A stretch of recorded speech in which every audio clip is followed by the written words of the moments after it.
یہ میرے body guards ہیں، ان میں سے ایک کا نام سلام اور دوسرے کا نام راحیل ہے۔ ابو نصر نے اپنے باڈی گارڈوں کا عمران سے تعارف کراتے ہوئے کہا اور عمران نے بڑے گرم جوشانہ انداز میں ان سے بھی مصافحہ کیا۔ آئیے اب آپ کو اسپیشل سیکشن کے ہیڈ کوارٹر کی سیر کرا دی جائے، جس کی وجہ سے آپ اور آپ کی جماعت کے ساتھ ساتھ نہ جانے اور کتنے لوگ زیر زمین رہنے پر مجبور ہو گئے ہیں اور نہ جانے کتنے لوگ اس ہیڈ کوارٹر کی وجہ سے پکڑے گئے اور ہلاک کر دیے گئے۔ عمران نے مسکراتے ہوئے کہا، آپ نے واقعی انتہائی حیرت انگیز کارنامہ سر انجام دیا ہے عمران صاحب۔ اس اسپیشل سیکشن تک پہنچنے کے لیے ہم نے نہ جانے کیا کیا جتن کیے ہیں، لیکن آج تک اس کے اندر تو ایک طرف اس کے قریب بھی کوئی نہیں پہنچ سکا۔ اور آپ کی یہ بات بھی درست ہے کہ اس اسپیشل سیکشن کی وجہ سے سینکڑوں جمہوریت اور اسلام پسند لیڈر قبروں میں دفن کر دیے گئے ہیں۔ آپ نے واقعی راڈان کی عوام پر احسان کیا ہے، ایسا احسان جو کبھی نہیں اتارا جا سکتا، ابو نصر نے بڑے جذباتی لہجے میں کہا اور عمران مسکرا دیا۔ مسئلہ اصل میں یہ ہے ابو نصر صاحب کے اس ہیڈ کوارٹر میں 150-200 افراد بے ہوش پڑے ہوئے ہیں۔ اگر میں اس ہیڈ کوارٹر کو تباہ کر دوں تو یہ لوگ ہلاک ہو جائیں گے۔ یہ حکومت کے ملازم ہیں، نہ مجرم ہیں اور نہ ہی دہشت گرد۔ اور اگر انہیں ویسے ہی یہاں پڑے رہنے دیا تو جس کیسے یہ بے ہوش ہوئے ہیں اس کا توڑ کسی دوسرے کو معلوم نہیں، اس طرح یہ ہلاک بھی ہو جائیں گے۔ اگر حکومت کو کال کر کے بتا دیا جائے تو حکومت الٹا انہیں ہی سازشی اور تباہی کا ذمہ دار قرار دے کر جیلوں میں ڈال دی جائے گی۔ ان کا کیا کیا جائے؟ عمران نے ایک بھی راستے کی طرف بڑھتے ہوئے کہا، آپ فکر نہ کریں، میں اپنے آدمیوں کو بلا لیتا ہوں، پھر ان سب کو یہاں سے نکال کر کسی کھلی جگہ جمع کر دیا جائے گا، وہاں انہیں ہوش میں لا کر ہم چلے جائیں گے۔ اس کے بعد یہ خود ہی اپنے گھر چلے جائیں گے، پھر یہ حکومت کو کیا بتاتے ہیں کیا نہیں، یہ ہمارا مسئلہ نہیں ہے۔ ابو نصر نے کہا، لیکن تمہارے آدمیوں کو تو یہاں آنے میں کافی دیر لگ جائے گی۔ عمران نے کہا، ایسی کوئی بات نہیں، یہاں سے کچھ دور ہی ہمارا ایک خفیہ سینٹر ہے، وہاں سے آدمی منگوائے جا سکتے ہیں، آپ فکر نہ کریں۔ یہ لوگ واقعی بے گناہ ہیں اور راڈان کی شہری ہیں، اسی لیے ان کا ہلاک ہونا راڈان کو قومی نقصان ہے۔ ان میں انجینئرز بھی ہوں گے اور سائنسدان بھی۔ ابو نصر نے بڑے خلوص بھرے لہجے میں کہا تو عمران نے اطمینان بھرا سانس لیا۔ ابو نصر کے لہجے میں جو خلوص اور درد تھا اس نے عمران کو پوری طرح مطمئن کر دیا تھا کہ یہ آدمی واقعی ایک ہمدرد لیڈر ہے۔ اسپیشل سیکشن کے موجودہ چیف کلف سے میں نے وعدہ کر لیا ہے کہ میں اسے زندہ چھوڑ دوں گا، اسی لیے اب تمہیں آدمی بلوانے کی ضرورت نہیں ہے۔ میں اس کلف اور اس کے ساتھی جگار کو اس کیس کا توڑ بتا دوں گا، پھر انہیں عام انداز میں بے ہوش کر کے ہم نکل جائیں گے۔ یہ لوگ ہوش میں آ کر خود ہی اپنے آدمیوں کا بندوبست کر لیں گے۔ میں صرف آپ کو دکھانا چاہتا ہوں کہ تمام مشینری مکمل طور پر تباہ ہو چکی ہے، تاکہ آپ خود بھی مطمئن ہو کر کام کر سکیں اور دوسری جماعتوں کو بھی اس بارے میں اطمینان دلا سکیں۔ عمران نے مسکراتے ہوئے جواب دیا۔ اس کے ساتھ اس نے ہاتھ اٹھا کر مخصوص اشارہ کیا تو ادھر ادھر چھپے ہوئے اس کے ساتھی سامنے آ گئے اور پھر عمران نے ابو نصر کا سب سے تعارف کرایا۔ ابو نصر ان سب سے مل کر بے حد خوش ہوا اور اس نے بڑی گرم جوشی سے سب سے مصافحہ کیا۔ جولیا نے البتہ سلام لیا، پھر عمران ابو نصر کو ساتھ لیے ایک بھی راستے میں داخل ہو گیا۔ اس نے جیب سے ایک چھوٹی سی ٹارچ نکال کر روشن کر دی تھی، جس کی وجہ سے تیز روشنی ہر طرف پھیل گئی تھی۔ عمران صاحب، ہم باہر کیوں نہ رک جائیں، آپ ابو نصر صاحب کو ہیڈ کوارٹر دکھائیں۔ صفدر نے کہا، نہیں، ابو نصر صاحب بہت بڑے عوامی لیڈر ہیں اور عوامی لیڈر جب بھی معائنے کے لیے جاتے ہیں تو ان کے ساتھ پورا جلوس ہوتا ہے۔ عمران نے مسکراتے ہوئے کہا، ارے میں ایسا لیڈر نہیں ہوں عمران صاحب، میں تو صرف اتنا چاہتا ہوں کہ راڈان میں صحیح معنوں میں اسلامی نظام کا نفاذ ہو جائے اور بس میری زندگی کا تو صرف اتنا ہی مقصد ہے۔ ابو نصر نے مسکراتے ہوئے کہا۔ اس دوران وہ ہیڈ کوارٹر میں داخل ہو چکے تھے، پھر ایک راہداری سے گزرتے ہوئے اچانک عمران ٹھٹک کر رک گیا۔ اس کے رکتے ہی باقی سب افراد بھی رک گئے۔ کیا ہوا؟ ابو نصر نے حیرت بھرے لہجے میں کہا۔ یہاں سے 2 آدمی گزرے ہیں، یہ گرد آلود فرش پر جوتوں کے تازہ نشانات ہیں۔ عمران نے ہونٹ چباتے ہوئے کہا، لیکن عمران صاحب، یہاں سے ہمارے علاوہ اور کون گزر سکتا ہے؟ کلف اور جگار بندے ہوئے ہیں اور باقی افراد بے ہوش پڑے ہیں۔ صفدر نے کہا، او یہ کلف اور جگار ہی ہیں، اب مجھے ان دونوں کے پیروں کا سائز کا خیال آ رہا ہے۔ جگار کا قد کلف سے چھوٹا ہے، اسی لیے اس کے پیر بھی کلف سے نسبتاً چھوٹا ہے۔ یہ نشانات بالکل تازہ ہیں۔ عمران نے ہاتھ میں پکڑی ہوئی ٹارچ کو اور زیادہ جھکاتے ہوئے کہا، میں دیکھوں کہ وہ اس ہال میں موجود بھی ہیں یا نہیں۔ ٹائیگر نے کہا، لیکن اس سے پہلے کہ عمران ٹائیگر کی بات کا کوئی جواب دیتا، اچانک ایک انتہائی خوفناک دھماکہ ہوا اور پھر تو جیسے کوئی آتش فشاں پھٹتا ہے، اس طرح خوفناک دھماکوں کا طویل سلسلہ شروع ہو گیا۔ عمران نے پہلا دھماکہ ہوتے ہی ابو نصر کو بازو سے پکڑا اور بجلی کسی تیزی سے ایک سائیڈ کی دیوار کی جڑ میں دبک گیا تھا۔ ٹارچ اس کے ہاتھوں سے نیچے گر گئی تھی۔ اسی لمحے تیز گڑگڑاہٹ کی آوازیں سنائی دینے لگیں اور پھر اس راہداری کی چھت خوفناک دھماکوں کے ساتھ ٹوٹ ٹوٹ کر نیچے فرش پر گرنے لگی۔ راہداری کی دیواریں اور فرش اس پوری طرح ہل رہے تھے کہ جیسے خوفناک زلزلہ آ گیا ہو۔ اس کے ساتھ ہی ایک اور خوفناک دھماکہ جیسے ان کے سروں پر ہوا اور دیوار کی جڑ میں دبکے ہوئے عمران کے سر اور جسم پر جیسے پوری پہاڑی آ گری۔ ایک لمحے کے لیے تو اس کے ذہن میں ستارے سے ناچے، پھر گہری تاریکی چھا گئی۔ یقیناً یہ موت کی ہی تاریکی تھی۔ باس وہ لوگ آ رہے ہیں، وہ دیکھیں، جگار نے کلف سے مخاطب ہو کر اوپر اشارہ کرتے ہوئے کہا اور کلف نے اس بات میں سر ہلا دیا۔ وہ دونوں پہاڑی سے کافی فاصلے پر ایک درخت کی جڑ میں بیٹھے ہوئے تھے۔ جس راستے پر وہ رکے ہوئے تھے وہ گہرائی میں تھا اور جس راستے سے عمران اور اس کے ساتھی نکلے تھے وہ بلندی پر تھا، اسی لیے وہ لوگ گردنیں اونچی کیے اسی طرف کو ہی دیکھ رہے تھے۔ جگار کے ہاتھ میں وائرلیس ریچارجر موجود تھا۔ وہ اسلحے کے اسٹور میں خوفناک اور طاقتور بم کے ساتھ وائرلیس چارجر لگایا تھا اور اب انہیں عمران اور اس کے ساتھیوں کا ابو نصر کے ساتھ ہیڈ کوارٹر کے اندر جانے کا انتظار تھا۔ اوپر مکمل خاموشی طاری تھی۔ چاند کی تیز روشنی کے باوجود انہیں وہاں کوئی آدمی نظر نہیں آ رہا تھا، لیکن اب انہیں اوپر دور سے کچھ افراد کے سائے سے نظر آنے لگ گئے تھے۔ پھر ان سایوں کی تعداد بڑھ گئی اور پھر یہ سائے ایک بڑی چٹان کی اوٹ میں غائب ہو گئے۔ کہیں یہ لوگ باہر نہ رک جائیں۔ کلف نے کہا نہیں باز، یہ لازماً اندر جائیں گے۔ عمران ابو نصر کو مشینری کی تباہی دکھانا چاہتا ہے، جگار نے کہا، اور کلف نے اس بات میں سر ہلا دیا۔ لیکن اب ہمیں کتنا انتظار کرنا پڑے گا؟ کلف نے بے چین سے لہجے میں کہا۔ میرا خیال ہے باز کہ ہم 5 منٹ تک انتظار کریں پھر ہیڈ کوارٹر اڑا دے۔ جگار نے کہا، ہاں کہیں ایسا نہ ہو کہ ہم انتظار کرتے رہ جائیں اور وہ لوگ اندر سے باہر بھی آ جائیں۔ ویسے بھی انہیں جیسے ہی معلوم ہوگا کہ ہم وہاں سے نکل آئے ہیں تو وہ کسی بھوت کی طرح ہمارے پیچھے لگ جائیں گے، کلف نے بڑے بے چین سے لہجے میں کہا، اور جگار نے اس بات میں سر ہلا دیا۔ اس کی نظریں کلائی پر بندھی ہوئی گھڑی کے ڈائل پر جمی ہوئی تھیں۔ 5 منٹ ہو گئے ہیں باس، میں ہیڈ کوارٹر کو اڑا رہا ہوں، اچانک جگار نے سرسراتے ہوئے لہجے میں کہا، اور کلف نے جلدی سے اس بات میں سر ہلا دیا۔ جگار نے ہاتھ میں پکڑے ہوئے ڈی چارجر کا بٹن دبایا تو ایک چھوٹا سا بلب تیزی سے جلنے بجھنے لگا۔ اس کے ساتھ ہی دور پہاڑی کی طرف سے انتہائی خوفناک اور دل دہلا دینے والا سلسلہ شروع ہو گیا۔ پھر تو جیسے خوفناک دھماکوں کا ایک زوردار سلسلہ شروع ہوا، ہر طرف چٹانیں اور پتھر اڑنے لگے۔ یوں محسوس ہو رہا تھا جیسے اس پہاڑی میں کوئی خفیہ آتش فشاں تھا جو اچانک پھٹ پڑا۔ دھماکے اس قدر خوفناک تھے کہ جگار اور کلف دونوں بے اختیار درختوں کی شاخوں سے چمٹ سے گئے۔ درخت اس طرح ہل رہا تھا جیسے خوفناک آندھی آ گئی ہو۔ چونکہ درخت اور پہاڑی فاصلہ کافی تھا، اس لیے اڑتے ہوئے پتھر تو ان تک نہ پہنچ رہے تھے، لیکن انہیں لاشعوری طور پر یہی محسوس ہو رہا تھا جیسے وہ ان خوفناک بھاری چٹانوں اور پتھروں کی براہ راست زد میں ہوں۔ دھماکے کافی دیر تک جاری رہے، پھر ان کی شدت میں آہستہ آہستہ کمی آتی چلی گئی۔ پتھروں اور چٹانوں کی بارش میں بھی اب کافی کمی آ گئی تھی، لیکن پہاڑی پر گرد اور دھوئیں کا بادل جیسے چھا سا گیا تھا۔ وہ دونوں درختوں کی شاخوں سے چپکلیوں کی طرح چمٹے ہوئے تھے، ان کے جسم ابھی تک لرز رہے تھے۔ پھر آہستہ آہستہ سکوت طاری ہوتا چلا گیا اور وہ دونوں بھی سیدھے ہو کر بیٹھ گئے۔ ان دونوں کے چہرے مسرت اور کامیابی سے چمک رہے تھے۔ ہم نے اس عمران اور اس کے ساتھیوں سے بھرپور انتقام لے لیا ہے باس، بھرپور انتقام، جگار نے مسرت کی شدت سے کانپتے ہوئے لہجے میں کہا۔ ہاں لیکن بہرحال ہمیں چیک کرنا پڑے گا۔ مجھے بس اتنا افسوس ضرور ہے کہ ان کے ساتھ ہیڈ کوارٹر کے سینکڑوں افراد بھی مارے گئے، کلف نے ایک طویل سانس لیتے ہوئے کہا۔ باس ایسے کاموں میں تو قربانی دینا ہی پڑتی ہے، عمران اور ابو نصر کی موت کے مقابل ان کی کیا اہمیت ہو سکتی ہے، جگار نے کہا، اور کلف نے اس بات میں سر ہلا دیا۔ پھر یہ دونوں یکے بعد دیگرے درختوں سے نیچے اتر آئے۔ دھماکوں کی اطلاع یقیناً حکومت تک پہنچ گئی ہوگی اور اب ہمیں بھی اطلاع دینی ہوگی تاکہ فوج کی مدد سے ملبہ ہٹا کر ان کی لاشیں یا زخمی افراد باہر نکالے جا سکیں، کلف نے ہونٹ چباتے ہوئے کہا۔ میرے پاس لانگ رینج ٹرانسمیٹر ہے باس، میں وہاں سے لے آیا تھا، جگار نے کہا۔ تو کلف بے اختیار چونک پڑا۔ کہاں ہے؟ مجھے تو تمہارے پاس نظر نہیں آ رہا، کلف نے حیرت بھرے لہجے میں کہا۔ وہ میں نے ایک جھاڑی میں رکھ دیا تھا کیونکہ کافی وزنی تھا، جگار نے کہا۔ او جلدی کرو، اٹھا کر لاؤ اسے، جلدی کرو، کلف نے کہا، اور جگار تیزی سے ایک طرف کو بڑھ گیا۔ تھوڑی دیر بعد وہ واپس آیا تو اس کے ہاتھ میں واقعی ایک جدید ساخت کا لانگ رینج ٹرانسمیٹر موجود تھا۔ کلف نے اس پر فریکوینسی ایڈجسٹ کی اور پھر اس کا بٹن آن کر دیا۔ Hello hello chief of special section Cliff calling over, Cliff نے بار بار کال دینا شروع کر دی۔ Yes PA2 chief secretary training over, چند لمحوں بعد ٹرانسمیٹر سے ایک مردانہ آواز سنائی دی۔ میں چیف آف اسپیشل سیکشن کلف بول رہا ہوں، چیف سیکرٹری صاحب سے بات کراؤ، انہیں اہم ترین اطلاع دینی ہے اوور، کلف نے تیز لہجے میں کہا۔ یس سر اوور، دوسری طرف سے کہا گیا۔ پھر چند لمحوں تک ٹرانسمیٹر پر خاموشی چھائی رہی۔ ہیلو اوور، چند لمحوں بعد چیف سیکرٹری دوسرے لفظوں میں راڈان کے پرائم منسٹر کی باوقار آواز سنائی دی۔ سر میں کلف بول رہا ہوں، اسپیشل سیکشن کا چیف، ہم نے باقیشہ کے علی عمران اور اس کے ساتھیوں کے ساتھ ساتھ ابو نصر کا بھی خاتمہ کر دیا ہے جناب، اوور، کلف نے کہا۔ او یہ تو انتہائی مسرت آمیز خبر ہے، مجھے تو ابھی تھوڑی دیر پہلے اطلاع دی گئی ہے کہ جن پہاڑیوں میں اسپیشل سیکشن کا ہیڈ کوارٹر ہے وہاں انتہائی خوفناک بم دھماکوں کی آوازیں سنی گئی ہیں، اسی لیے آپ کی کال کی اطلاع پر میں تو یہی سمجھ رہا تھا کہ آپ کوئی افسوسناک خبر سنائیں گے، لیکن آپ نے تو انتہائی اچھی خبر سنائی ہے۔ کیا واقعی ابو نصر ہلاک ہو گیا ہے؟ کیسے؟ پوری تفصیل بتائیں اوور، اس بار چیف سیکرٹری نے انتہائی مسرت آمیز لہجے میں بات کرتے ہوئے کہا۔ آپ کو جو اطلاع دی گئی ہے جناب وہ بھی درست ہے، اسپیشل سیکشن کا ہیڈ کوارٹر تو مکمل طور پر تباہ ہو چکا ہے، پہلے اس کی مشینری تباہ کی گئی، پھر ہم نے ابو نصر اور عمران اور اس کے ساتھیوں کے خاتمے کے لیے باقی ہیڈ کوارٹر کو تباہ کر دیا اوور، کلف نے جواب دیا۔ ویری بیڈ، اس ہیڈ کوارٹر پر تو حکومت نے اربوں ڈالر خرچ کیے تھے اور اس کی وجہ سے تو حکومت کا راڈان پر مکمل کنٹرول تھا، یہ سب کیسے ہوا، کیوں ہوا، پوری تفصیل بتائیں اوور، اس بار چیف سیکرٹری کا لہجہ تلخ اور سخت تھا۔ جناب یہ سب کچھ ہیڈ کوارٹر انچارج کنن ناروٹ کی حماقت کی وجہ سے ہوا، میں نے آپ کے حکم پر ہیڈ کوارٹر کا چارج لیا، میرا ایک ساتھی جگار میرے ساتھ تھا، میں نے اسے ہر لحاظ سے چکنا رہنے کا حکم دیا، لیکن جب میں اور میرا ساتھی آرام کر رہے تھے تو اچانک کنن ناروٹ نے مین گیٹ کے سامنے موجود حفاظتی راستے پر نصب تمام مشینری یہ کہہ کر آف کرا دی کہ اس کی فوری ضرورت نہیں ہے۔ پھر مجھے اطلاع دی گئی کہ اچانک ہیڈ کوارٹر کے بنیادی کمپیوٹر میں گڑبڑ ہو گئی ہے اور ہیڈ کوارٹر کی تمام مشینری جام ہو چکی ہے۔ میں نے فوراً چیکنگ کی تو میں نے 2 آدمی پکڑ لیے، وہ عمران کے ساتھی تھے اور میک اپ کر کے حفاظتی انتظامات آف ہونے کی وجہ سے وہ اندر گھس آئے۔ ان سے مجھے معلوم ہوا کہ انہوں نے کمپیوٹر میں گڑبڑ کی ہے، بھی ان سے پوچھ گچھ جاری تھی کہ اچانک ان دونوں کے جسم بموں کی طرح پھٹ گئے اور ان کے جسموں سے ایسی گیس خارج ہوئی جو آنن فانن پورے ہیڈ کوارٹر میں پھیل گئی اور مجھ سمیت ہیڈ کوارٹر میں موجود سب افراد بے ہوش ہو گئے۔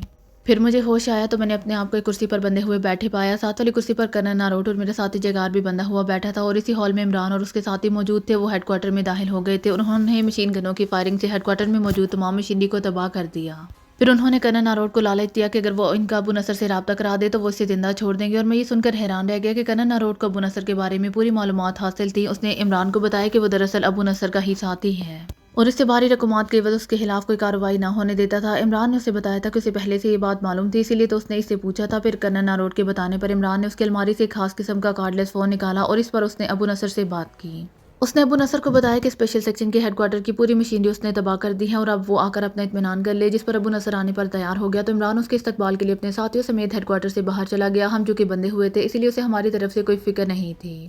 اس کے جانے کے بعد جناب میں نے رہا ہونے کی کوشش شروع کر دی اور میں نے اپنی ذہانت اور تجربے کی مدد سے ان رسیوں سے رہائی حاصل کر لی، اور پھر میں نے رہا ہوتے ہی سب سے پہلے کرنل ناروٹ کو اس کی غداری کی سزا دی اور اسے گولیوں سے چھلنی کر دیا۔ اس کے بعد میں وہاں سے نکلا اور ایک خفیہ اسلحے کے اسٹور میں جا کر میں نے وہاں ایک خوفناک بم کے ساتھ وائرلیس چارجر فٹ کیا اور اس کا ڈی چارجر ساتھ لے کر ایک اور خفیہ راستے سے باہر آ گیا، جو کہ ہیڈ کوارٹر کی مشینری تباہ ہو چکی تھی۔ اس لیے اب ہیڈ کوارٹر کی حالیہ عمارت کو میں نے عمران اور اس کے ساتھیوں اور ابو نصر کا مدفن بنانے کا فیصلہ کیا اور خفیہ راستے سے باہر آ کر چھپ گیا۔ عمران اور اس کے ساتھی باہر موجود تھے، پھر ابو نصر بھی آ گیا اور وہ سب ہیڈ کوارٹر کے اندر چلے گئے۔ جیسے ہی وہ اندر گئے میں نے وائرلیس ڈی چارجر کی مدد سے خوفناک اسلحے کے اسٹور کو تباہ کر دیا۔ اس طرح پورا ہیڈ کوارٹر تباہ ہو گیا اور عمران اور اس کے ساتھی اور ابو نصر سب ختم ہو گئے۔ یہ دھماکے جن کی رپورٹ آپ کو دی گئی ہے اسٹور کی تباہی کی وجہ سے ہوئے ہیں۔ اوورکلف نے انتہائی غلط بیانی سے کام کرتے ہوئے سارا الزام کرنل ناروٹ پر اور سارا کارنامہ اپنے کھاتے میں ڈالتے ہوئے کہا۔ اس نے ساری کہانی ہی اسی طرح بیان کی تھی کہ جیسے جگار نے سرے سے کوئی کام ہی نہ کیا ہو۔ او تو یہ بات ہے، پھر تو ہمیں اس ہیڈ کوارٹر کی تباہی کا افسوس نہیں کرنا چاہیے۔ اصل چیز تو مشینری تھی، وہ پہلے ہی تباہ کر دی گئی تھی۔ کرنل ناروٹ نے واقعی غداری کی ہے اور تم نے اسے سزا دے کر اچھا کیا ہے۔ اب ان لوگوں کی لاشیں کہاں ہیں؟ اوور چیف سیکرٹری نے کہا، جناب ملبے میں دفن ہے۔ اب فوج کے کمانڈر کو حکم دے کہ وہ ایک دستے کے ساتھ یہاں پہنچے۔ میں یہاں موجود ہوں، میں اس ملبے کو سامنے اٹھوا کر ان کی لاشیں نکلوانا چاہتا ہوں۔ اوور کلف نے کہا، ٹھیک ہے، آپ مجھے وہ جگہ بتا دیں جہاں فوج کا دستہ آپ سے ملے گا۔ اوور دوسری طرف سے چیف سیکرٹری نے کہا تو کلف نے پہاڑیوں کے ساتھ ایک پہاڑ کی مکمل تفصیل انہیں بتا دی۔ اوکے، میں کمانڈر کو حکم دے دیتا ہوں۔ ابو نصر کی لاش جیسے ہی برآمد ہو اسے لے کر تم فوراً میرے پاس پہنچ جانا۔ اوور اینڈ آل دوسری طرف سے کہا گیا اور اس کے ساتھ ہی کلف نے ہاتھ بڑھا کر ٹرانسمیٹر آف کر دیا۔ باس، آپ نے میرے بارے میں تو چیف سیکرٹری کو کچھ نہیں بتایا، حالانکہ آپ جانتے ہیں کہ رہائی بھی میری وجہ سے ہی عمل میں آئی اور پورے ہیڈ کوارٹر کی تباہی بھی، جگار نے ہونٹ چباتے ہوئے قدرے تلخ لہجے میں کہا۔ تم ان باتوں کو نہیں سمجھتے جگار، بہرحال تم فکر نہ کرو، تمہیں تو ویسے ہی ٹاپ سیل کا انچارج بنا چکا ہوں۔ میں جنرل سیکرٹری سے تمہاری خصوصی سفارش کروں گا، تم ایسا کرو ذرا اوپر جا کر صورتحال کو دیکھ کر آؤ تاکہ پھر ہم دونوں اسپاٹ کی طرف روانہ ہو جائیں۔ کلف نے مسکراتے ہوئے کہا، ٹھیک ہے باس، جیسے آپ کی مرضی، جگار نے کاندھے اچکاتے ہوئے کہا اور پھر وہ آگے کی طرف بڑھ گیا۔ اس کے آگے جاتے ہی کلف نے کاندھے سے لٹکی ہوئی مشین گن اتاری اور اس کا رخ آگے کی طرف جاتے ہوئے جگار کی طرف کر کے ٹریگر دبا دیا۔ مشین گن کی فائرنگ کے ساتھ ہی جگار کی چیخ سنائی دی اور وہ گولیوں کی بارش میں اچھل کر منہ کے بال نیچے گرا اور پھر لڑکتا ہوا نیچے ایک جھاڑی میں آ گرا۔ کلف اس پر اس وقت تک گولیاں برساتا رہا جب تک کہ اس کا جسم مکمل طور پر ساقط نہ ہو گیا۔ نان سینس، احمق آدمی، بڑا عقل مند بنتا تھا، اسے تو وقت پر ہی سمجھ جانا چاہیے تھا کہ میں اسے موت کے گھاٹ اتارنے کا فیصلہ کر چکا ہوں، لیکن جب میں نے چیف سیکرٹری کو رپورٹ دیتے ہوئے اس کے باہر آنے کے بارے میں کچھ نہیں بتایا تھا، پھر بھلا میں کیسے رسک لے سکتا تھا کہ میرے کریڈٹ کے خلاف اہم ترین گواہ زندہ رہ جائے؟ کلف نے مشین گن کو دوبارہ کاندھے سے لٹکاتے ہوئے کہا، پھر اس نے جھک کر ٹرانسمیٹر اٹھایا اور اسپاٹ کی طرف بڑھنے لگا جس کا پتہ اس نے چیف سیکرٹری کو بتایا تھا۔ اس نے اسی لیے جگار پر کھل کر فائر کر دیا تھا کہ اسے معلوم تھا کہ اس فائرنگ کی آوازیں سننے والا یہاں اور کوئی موجود نہیں ہے۔ اب اس کے چہرے پر مکمل اطمینان اور کامیابی کے تاثرات نمایاں تھے، اسی لیے وہ بڑے اطمینان سے چلتا ہوا آگے بڑھا چلا جا رہا تھا۔ عمران صاحب، عمران صاحب، عمران کے کانوں میں کہیں دور سے آتی ہوئی آواز پڑی تو عمران کا ذہن ایک لمحے میں روشن ہو گیا اور اس کے مردہ احساسات میں جیسے آہستہ آہستہ جان پڑنے لگ گئی۔ عمران صاحب ہوش میں آئیے، ایک بار پھر آواز سنائی دی اور اس بار عمران کو محسوس ہوا کہ یہ آواز اس کے قریب سے آئی ہے۔ اس کے ذہن کے روشن ہوتے ہی رفتار یکلحد تیز ہو گئی، پھر اس کی آنکھیں ایک جھٹکے سے کھل گئیں۔